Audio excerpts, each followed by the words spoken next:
Welcome to Nourishing the Mother, an inspired conversation space between Bridget Wood and Julie Tenner on the journey of motherhood through the common thread of parenting, relationship, and sexuality as a path to consciousness. We keep our conversations honest, our experiences real, and our philosophies exploratory. We believe that in order to raise incredible humans, we first have to raise ourselves. We know that in order to rock the family, you've got to nourish the mother. If you are here, you care about paving a path of conscious and intentional motherhood, connected with yourself and your gifts, and also illuminating your children in theirs so we may raise more whole humans who can impact this world in a more humane way. If you desire to integrate your learnings practically and supportively, head on over to bridgetwood.life or julietenner.love to go deeper. And for all live-streamed pre-release podcasts and all our free content, head over to our free Facebook group, Nourishing the Mother with Bridget Wood and Julie Tenner. We are Julie Tenner and Bridget Wood, and we are so grateful you're here. Hello and welcome to Nourishing the Mother. I'm Bridget Wood. And I'm Julie Tenner. And today's podcast is How Conscious is Too Conscious in Parenting. So I'm really excited to have this conversation with you, Bridgie, because you and I work with so many parents. It's so beautiful just to watch all of the different ways and possibilities and ways of being and belonging to the world and parenting and how you feel about motherhood and the raising of your children. Like, it's such a gift to watch all of the different possibilities, isn't it? It is. And I mean, it feels like such a privilege to be able to work with women and parents and help them see wider in their own mothering experience, as well as have reverence for where they've come from, because so often on a conscious parenting path you can be, wanting to get things right or wanting to heal your past or really wanting to give your children this beautiful, inspiring platform from which to blossom into the world. But sometimes we can get a little too conscious, and so that's where I wanted to take this conversation in this episode. Beautiful. What do you mean by a little too conscious? When I think of a little too conscious, I think edging into obsessing over there being a right way, or thinking, planning, rationalizing, strategizing, and not being present with your child. So you're almost with them but not with them, or you're observing your family more than you're experiencing your family. It is in a lot of judgment of other parents as well. So judging other people's way of raising children, as a way to make yourself right or okay. Yeah. And what I see is it can sometimes tip into permissive parenting. So we desire so much to give our children this really whole experience of who they are, but in doing so can sometimes not give them the boundaries or the governance that they actually need to grow. And that is either a conscious choice by us to give them freedom, or an unconscious moving away from pain, so we won't set the boundary or we won't put in the control or the structure, because that feels too much like how we were parented. So we try to move in the opposite direction. So that is what I'm thinking of when I say too conscious. That there's this, and then also what it can also play out in relationship dynamics. So it can mean difficulty being intimate or connected to your partner because you're instead judging all the ways that they're not doing things right or that they need to be better. And so as long as we're projecting onto them, we're not in our hearts, and that we're therefore in disconnect with them, which inadvertently creates, you know, other problems for the family dynamic and for our children often too. So yeah, I just wanted to bring to light some of how I see that play out. I can see you nodding away, so I'd love to hear like what you will kind of I just really loved it, especially that. Well, yeah, I mean, I loved everything you said. That's why I wrote it down, because otherwise it, you know, evades my mind. So what I wrote down about what I loved then was that concept of observing your family and strategizing what happens next, and then, and you can find yourself doing that across an entire day. So you haven't ever really been there, because you're always actually living, like, you as the soul, the energy, the spirit is living ahead in time. Yeah. And the body or the vessel might be here, but you're not. And I could so see that part of me that thought that was the way to undo the harm that I perceived had been done to me. Yeah. Was by being, you know, 2 to 4 steps ahead of everyone, meant that I would never end up at that point where the beast would erupt. Yeah. Yeah. So I can see the genius in strategy, and we don't create strategy for no reason. Like, if you find yourself doing that, that's a trauma response. The inability to be here because you don't know what's going to happen, and there's so much fear that the perception is I mitigate that with the sense of more control, which of course isn't true, because you're equally as out of control in that process. Yeah. Yeah. But I can completely see the trauma response in that. So if you find yourself there, as I have and do and will continue to, because, you know, if you've lived a life where you've experienced trauma, and I would dare say that all of us have, it's just in different forms and elicited in different responsive moments. I don't think there's anyone that's without trauma. It just is that it'll be a different form, different area of life, will manifest under different conditions.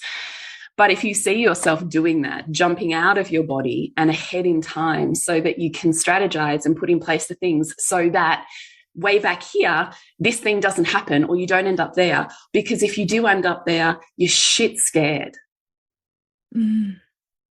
You might go, well, I can't end up there because I won't cope, because shit's going to get nasty, because it'll send me over the edge. Okay, but under all of that is fear, and under all of that is trauma, and you've strategized because you've had to in the past. That's what's kept you safe. So I have just the most enormous sense of compassion. And at the same time, as I can remember myself there as a conscious parent in building my conscious parenting journey, without a framework for that, you know, without a blueprint, I should say, from my own childhood. So, you know, probably as many like you and I potentially who are trying to create it from scratch. Like, we don't have the blueprint, so we're kind of out there forging a path on our own. And I can see myself doing that strategy because it's too hard to be here. I don't know how I'm going to handle that emotion when it arises, if it arises. So best not to. That's trauma. And then at the same time, though, I can feel into that sense of pride or arrogance, or self-righteousness that comes with that. Or it certainly did for me. This sense of, well, that's what it is to be a good mother. That's what you do. You do these things, and there's a level of self-sacrifice involved in that too, right? We perceive that it's a lesser pain, but the truth is it's not, because you're not living in your body. Your mind is probably going crazy as you're strategizing into the future and all of the different sliding doors moments, and then creating. It's not a lesser pain. But I can also see how there was a level of, well, that's what you do. Like, motherhood is hard. Yeah. And if it's shit easy and you just don't give two shits, then you're not a good mum, because it's too easy. Yeah. It's hard. And if you were a good mum, then all of a sudden that calls into question all of the effort and sacrifice that I've given. So we can't both coexist. So you can't be good enough. Right. Yeah, right. Mm. I can completely, though I didn't know that at the time, like this is all in hindsight and retrospectively being able to dismantle and see wider. Yeah, but I also think if you have it as a value, it's still going to continue to come up. It's going to continue to come up, that whole thing of how much is what's going on with my child about my child and how much is it is about my own experience of parenting them and my story. Mm. Oh, 100%. That I think happens almost on the daily in mothering. So much. Oh my gosh, that like lights my heart on fire, that statement, because I'm like, that has been my greatest learning, is that what I thought was conscious parenting was me making everything about me. Yeah. Wow. Right? Which is in essence the opposite of what I thought I was doing. Irony. Yeah. Right? Yeah.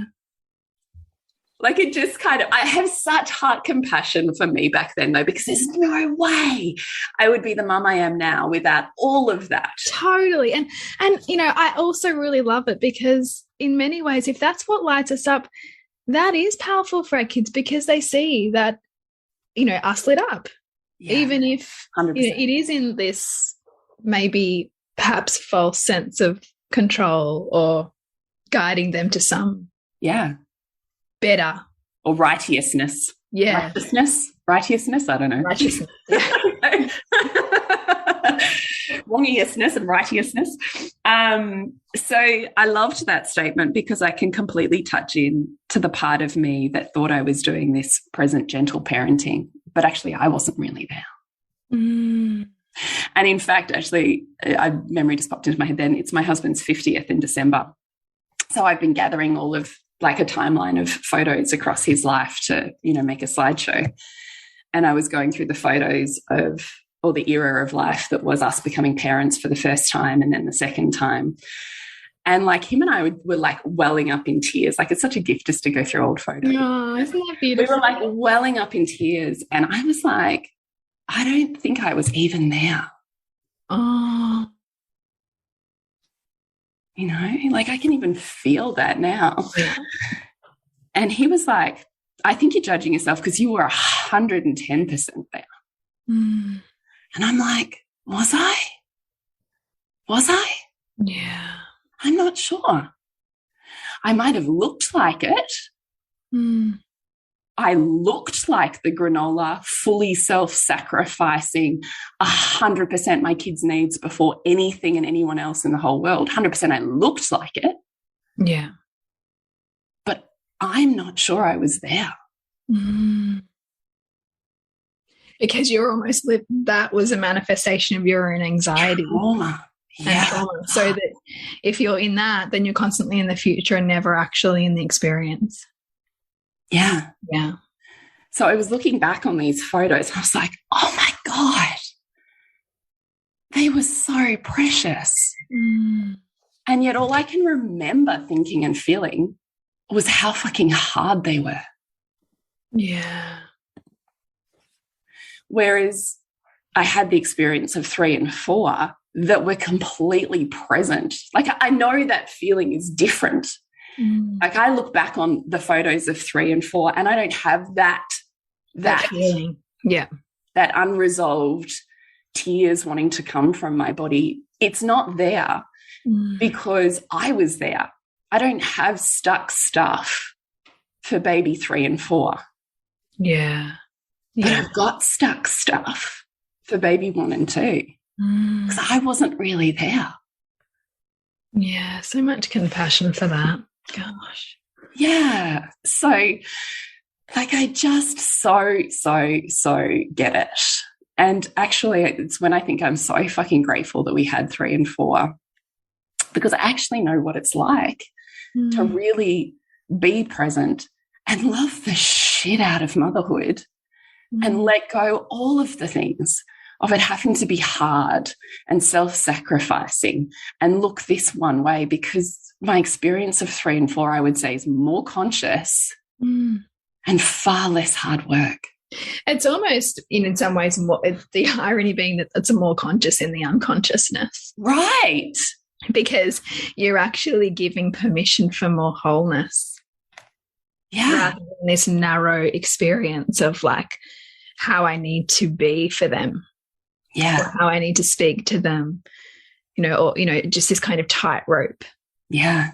That is often externally like created, right? Like, so you're looking for all of the perfect, like, every single ingredient that you've referenced outside of you that must mean that you do things right, so that you get just the perfect balance of just the perfect person who's got all the right things that this child needs, instead of actually showing up as you.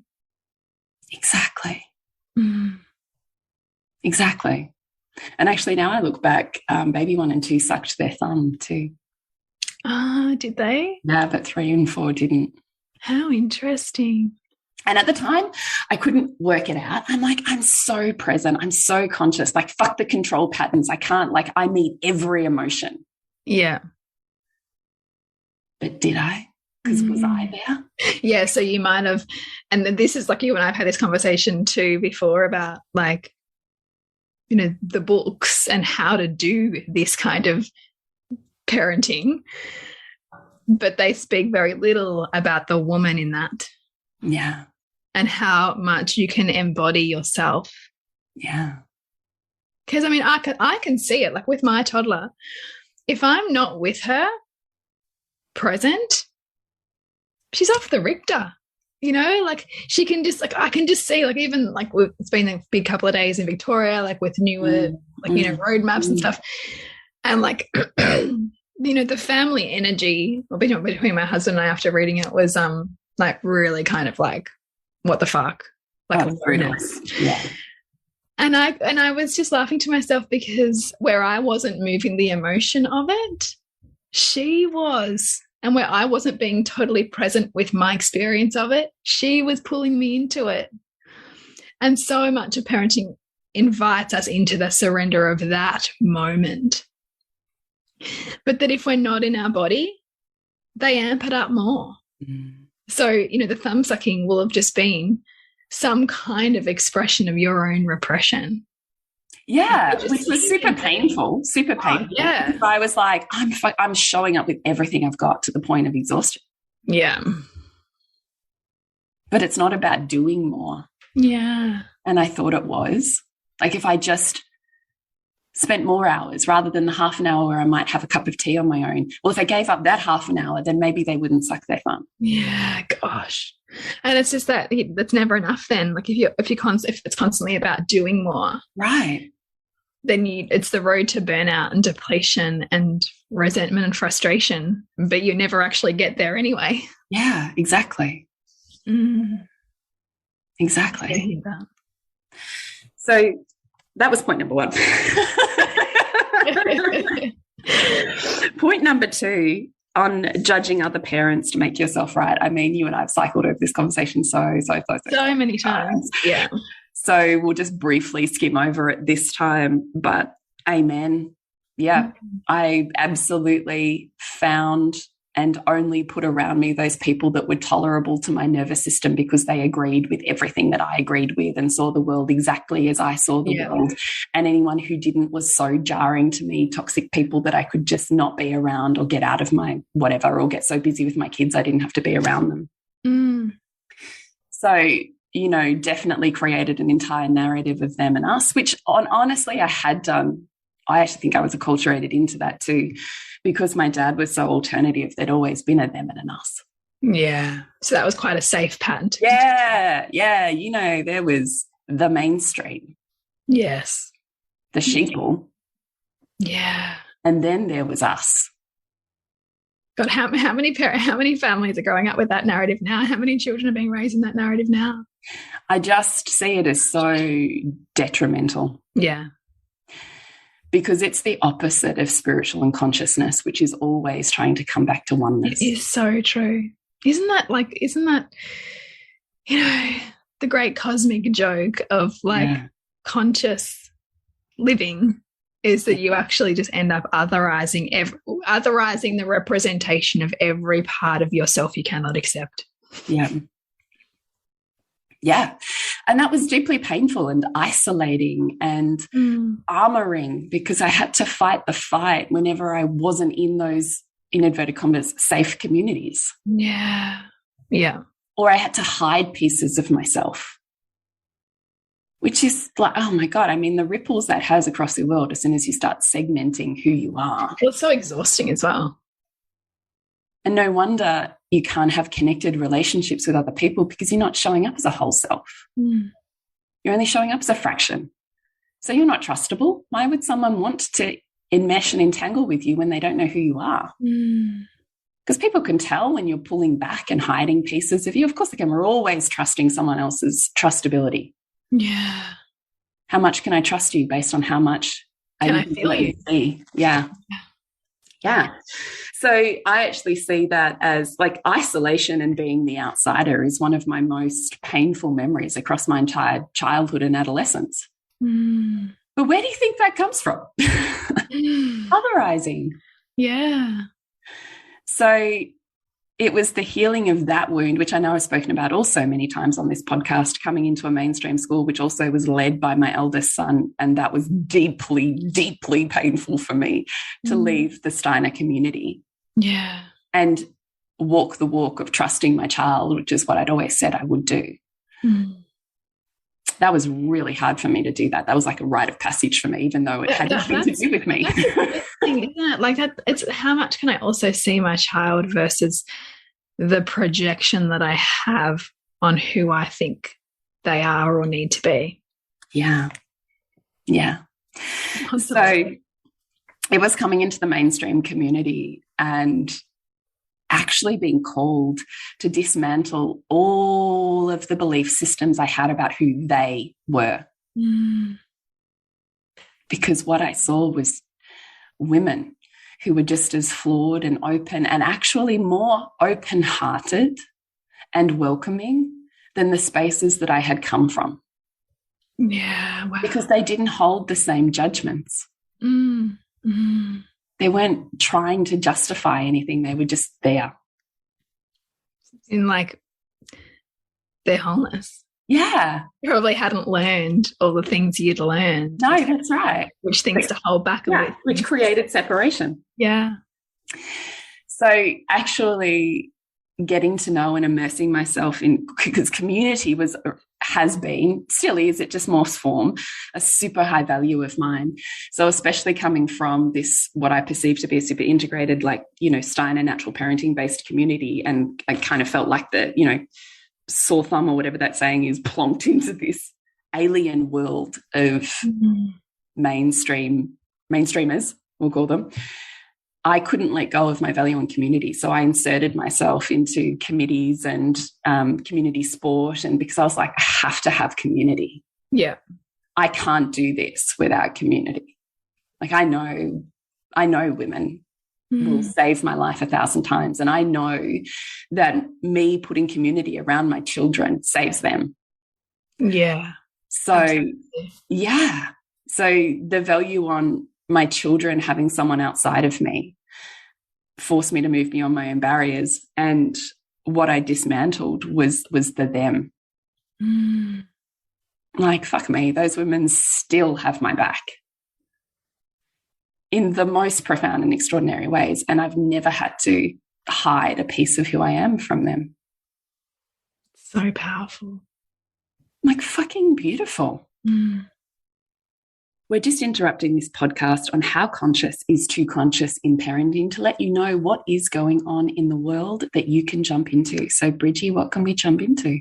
Coming up is Disrupt, Revealing the Mother Wound, which is a beautiful 5-week program with me, which is all about so much of what we're talking about in this podcast, which is unraveling your mother imprint and your story and how you can stand in that in power and reverence for both yourself and your child. It's going to be a really empowering space to be. Find that at bridgetwood.life. And if you would love to dive a little bit deeper with my work, then I would highly recommend you jump online, and wherever you get your online books from, you grab a copy of my book, Flowers and Honey, The Art of Relationship, Love and Desire. You can find out more at julietenner.love. So judging other parents is just all of the ways that we're judging ourselves. You cannot judge another person unless you're judging that within yourself. Yeah. You can't feel judgment from another unless you feel that judgment within you. Mm. So I completely felt that point. Permissive parenting. Yeah, I can see where boundaries are really hard. I would move beyond my boundaries in order to meet my child's needs. Mm. And the interesting thing about that is that, you know, often that's then where we lash out in anger because we didn't listen to ourselves, and then berate ourselves for our unconsciousness or harmful anger that our child then has to experience, which can then just become a cycle of guilt and shame instead of going, okay, what did that moment need that I wasn't willing to give it? And like, what's my piece there? What's the pain there for me about no? Yeah. Yeah. And all the ways that no, I see that no harmed me, maybe. Yeah, that's true too. Yeah, true too. And maybe not sure if you're worthy of this time, or if that's okay for you to take this time, or that your children might feel abandoned if you take this time. Yeah, so many narratives around that. Yeah, or not, like you have that story of, I've been brought up to be the people pleaser and I'm trained into appeasing. Yes. Yeah, that's a big one for women. Yeah. The self-sacrifice. Pleasing, keeping the peace, making sure everybody else is okay before your empowerment is allowed. Yeah, but that's just a way of getting that inner child met where I need to still receive love. Because I'm pretty sure if I chose me, I wouldn't receive any love. Yeah. So I'll give up the pieces of me so that I can still receive connection and love. That's a child parenting a child. Yeah. So we have to look at the trauma wounds that we're holding. I'm not sure how we can build new parenting frameworks unless we're really willing to meet the trauma that has existed and the conditioning that has been created. No, because otherwise it just keeps going. Yeah, you can't just like do conscious parenting. I know, and it's such a misconception that it's a set of phrases, or it's a once you just choose this way of being, it's just who you are.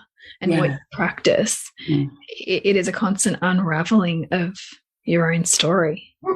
Yeah, exactly. It's ultimately freeing, but in the mess of it, it's like, oh God. Like, I even had a conversation with my brother yesterday, and I was like, do you remember like much conflict in our house, like when we were growing up? That's an interesting question. Yeah. And he's like, no. It's like as if mum would allow that. He's like, look at her now. Like if you and I have an argument, she has to walk out of the room. And so we both have this like sense, like my nervous system has almost got this sense that like fighting and like, like tension is not safe. Yeah. So we'll brush it away, like push it away and pretend it's not there in order to be accepted, in order to make sure everything's okay. And so it's a constant work for me with I said to my husband like last night, I was like, it's constant work for me to allow our children to fight and to trust like the part of me that has to waver around when I intervene and when I allow them to have their experience of arguing.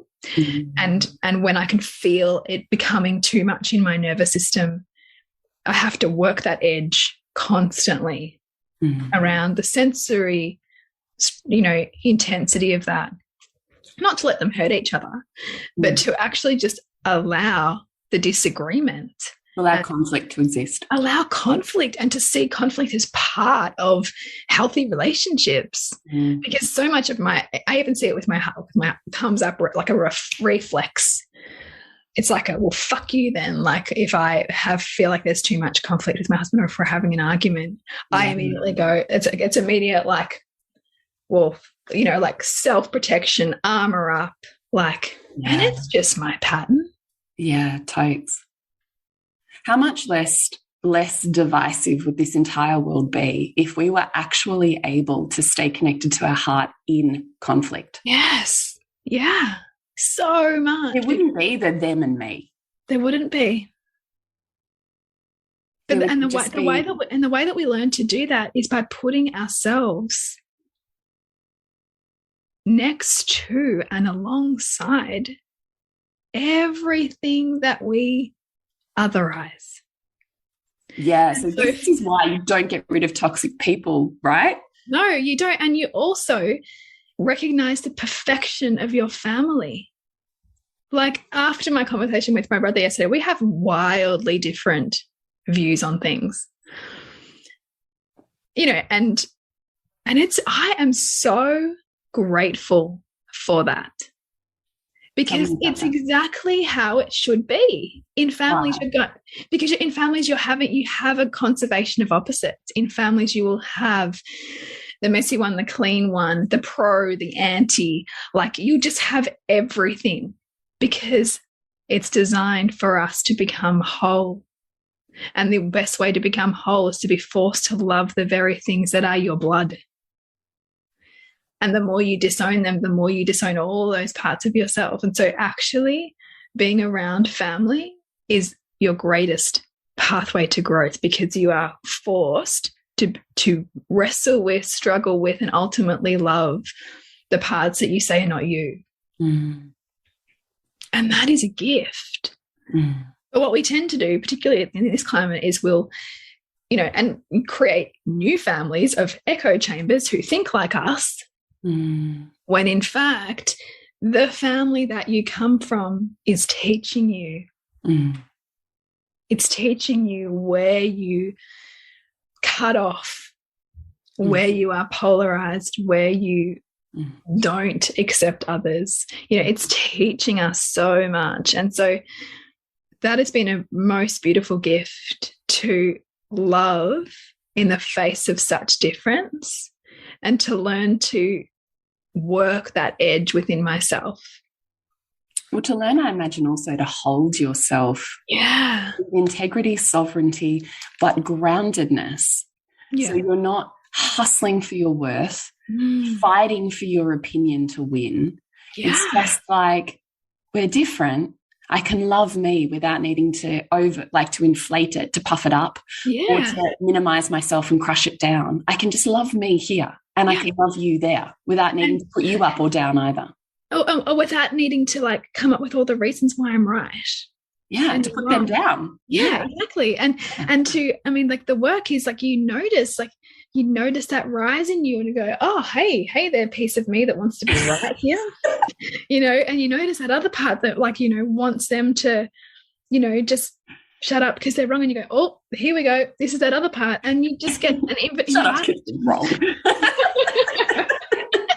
Oh man, we've all been there. Yeah, I mean, like, this is being human, right? Human, sorry.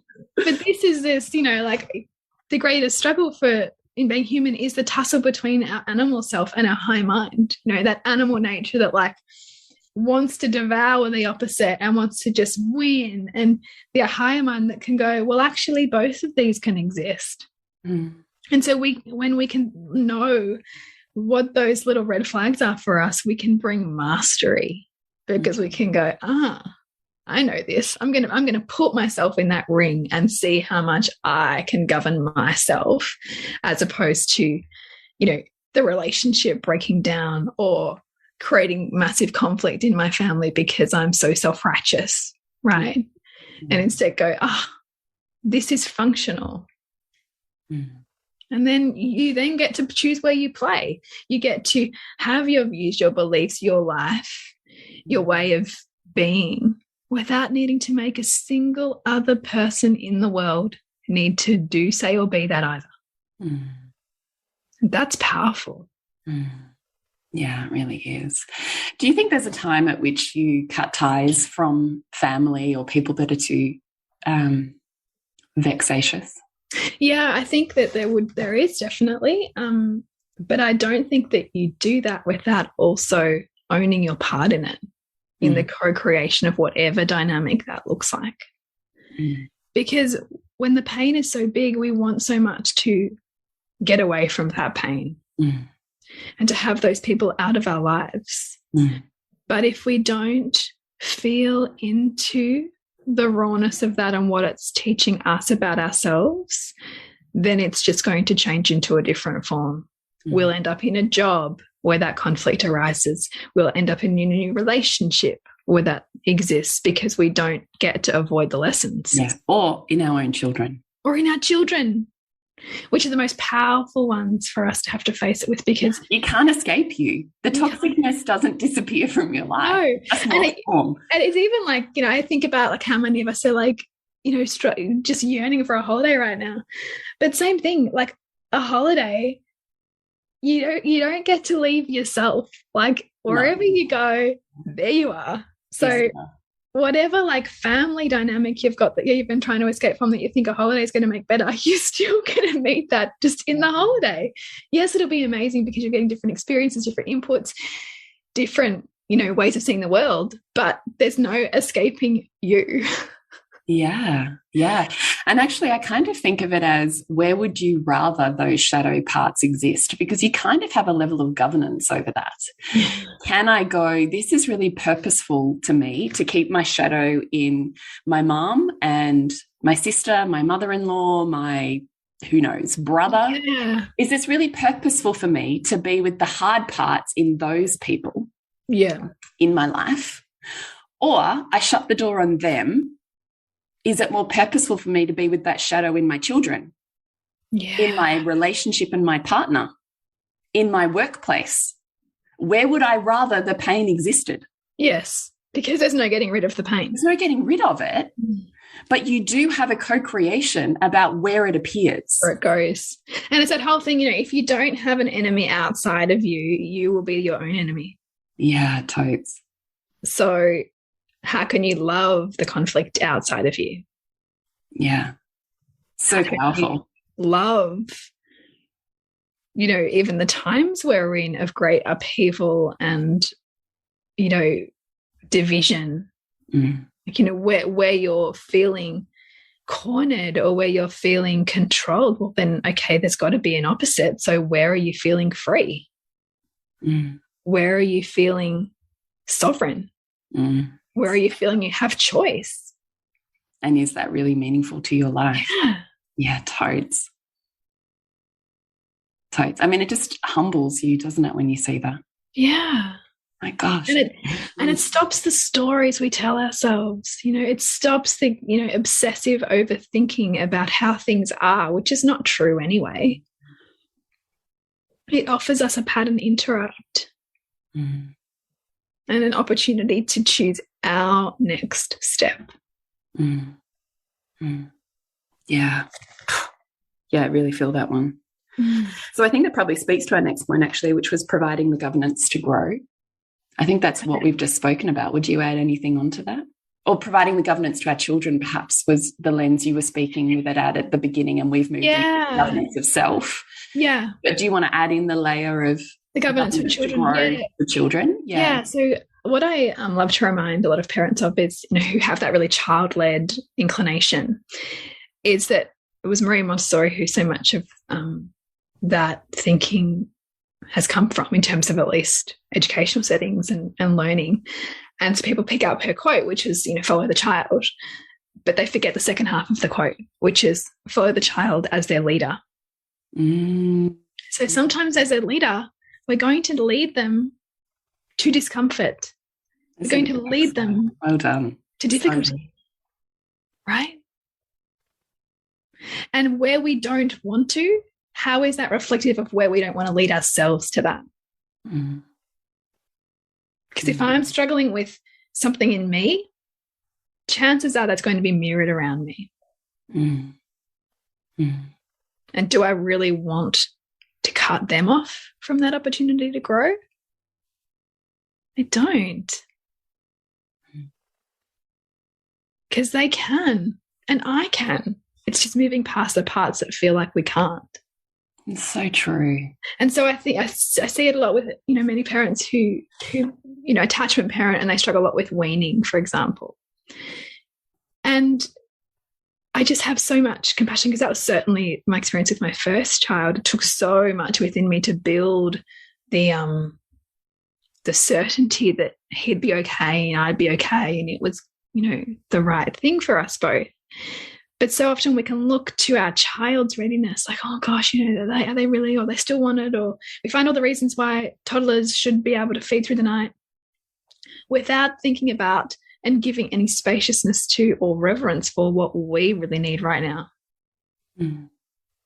Because we have been cultured to minimize ourselves and our mothering and give everything to everybody else. And then maybe if they're okay for 5 minutes, then we'll get what's left. Or we get so pissed because we haven't had boundaries, and so pissed because we haven't looked in the mirror that our children are offering us, that we go, well, fuck you, I'm out. I'm going out for the night. You deal. Mm. Which isn't actually that healthy either. Mm. There's a place in the middle that says, what does my child need right now? Mm. What do I really need right now? How can I see this point of contention between the two of those needs and find a way forward that is honoring of us both? Mm. So my body right now is saying that I don't want to feed in the night anymore. I'm really tired. I want to go to sleep. And that be just as valuable and important as my child's desire for more milk. Mm.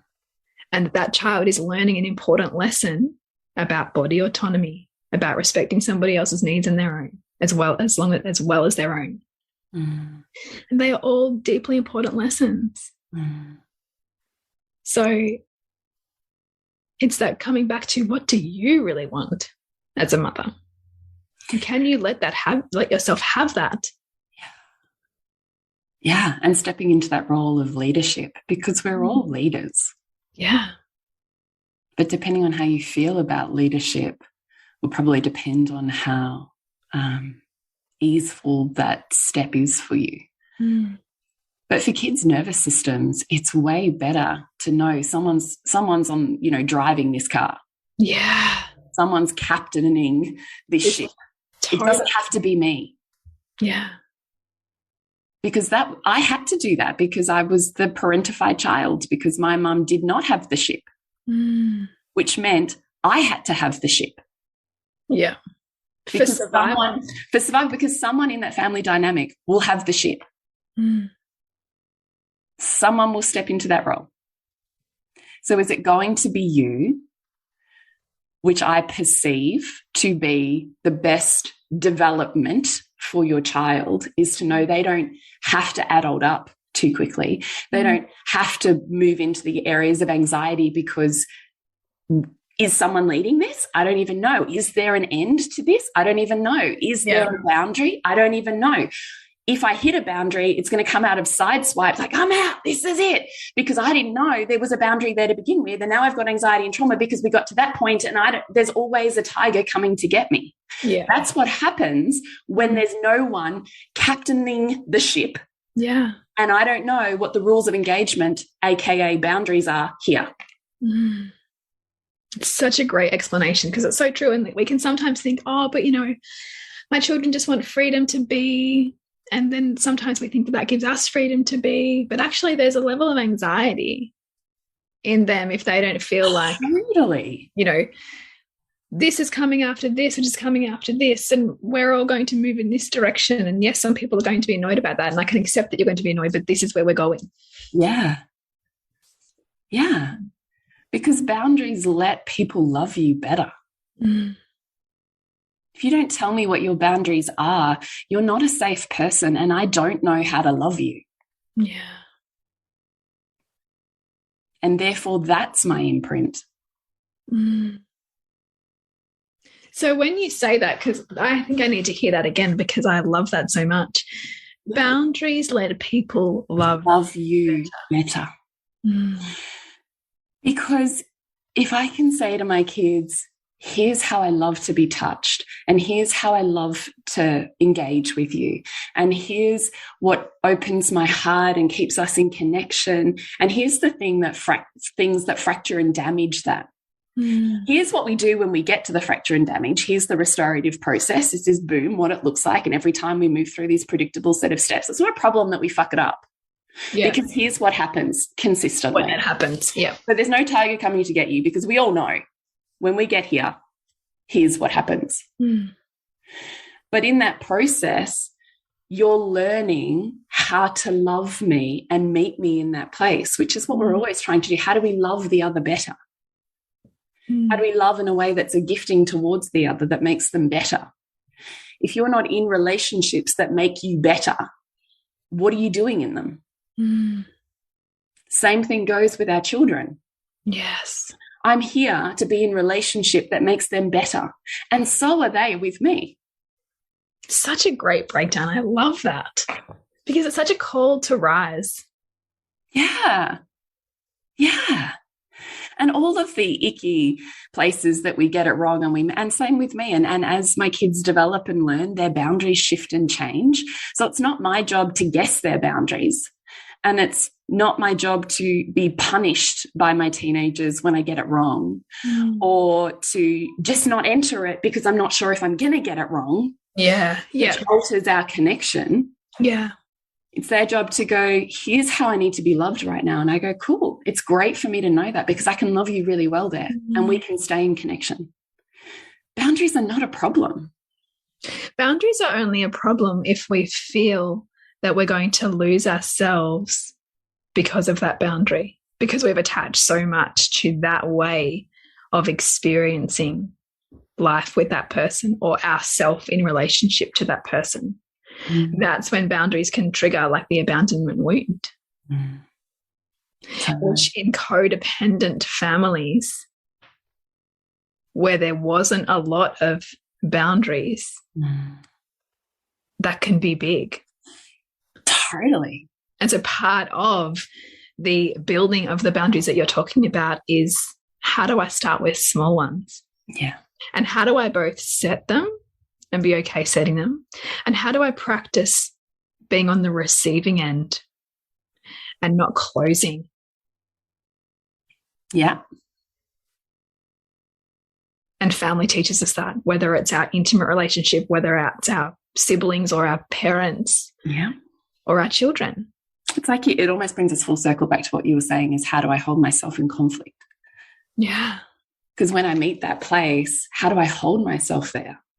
I collapse inwardly on shame. Yeah. I'm so wrong. Do I collapse inwardly on myself because of guilt? I've done something really wrong. Yeah.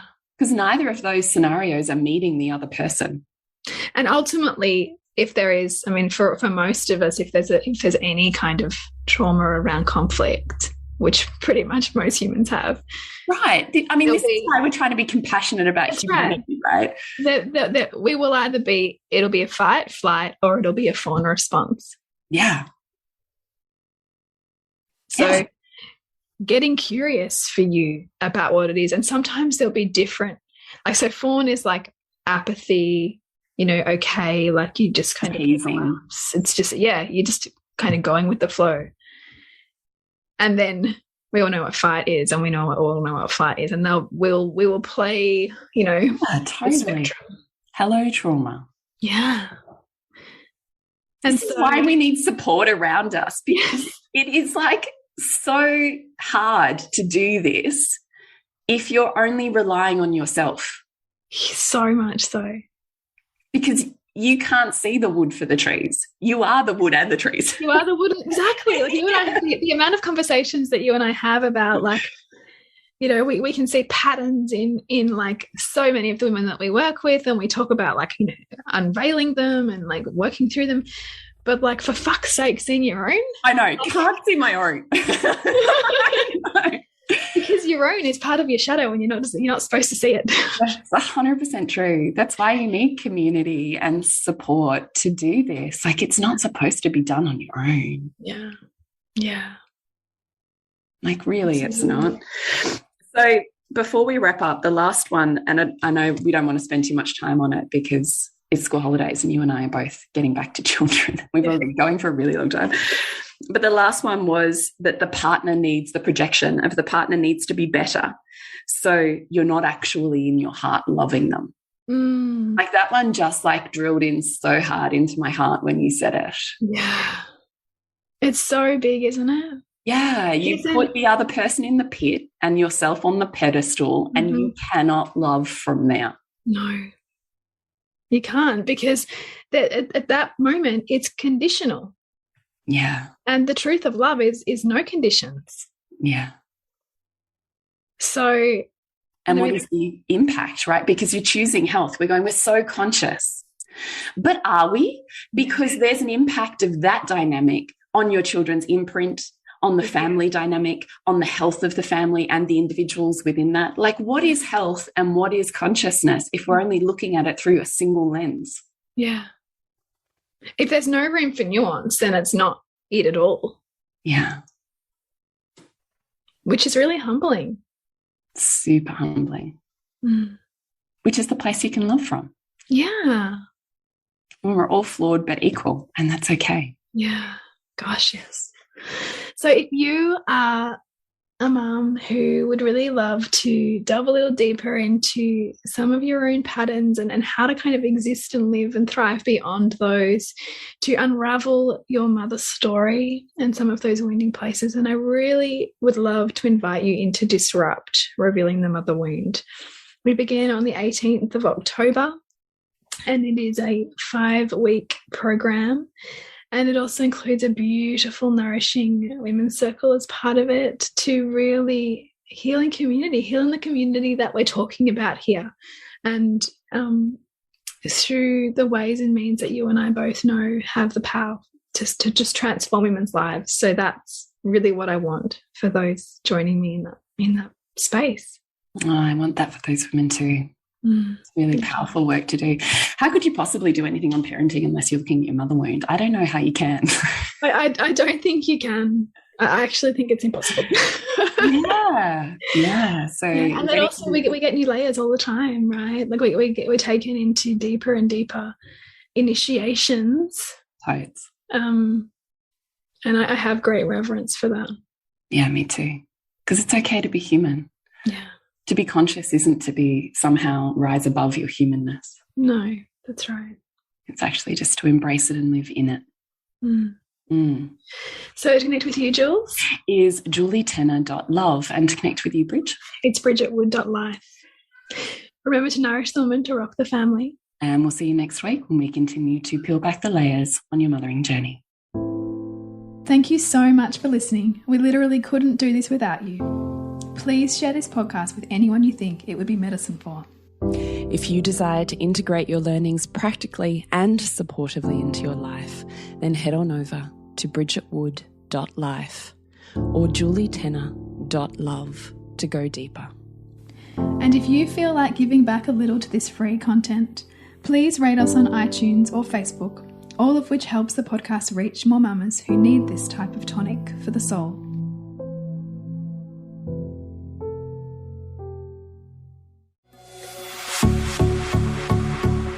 This has been a production of TheWellnessCouch.com. Check us out on Facebook and join in the conversation on Facebook.com/TheWellnessCouch. Subscribe to each show on iTunes and check us out on Twitter. The Wellness Couch, streaming wellness into your lives. Whilst the Wellness Couch presenter endeavor to provide accurate and helpful information to their listeners, these podcasts cannot take into account individual circumstances and are not intended to be a substitute for health and medical advice from a qualified health professional. You should always seek the advice of a qualified health professional before acting on any of the information provided by any of the Wellness Couch podcasts.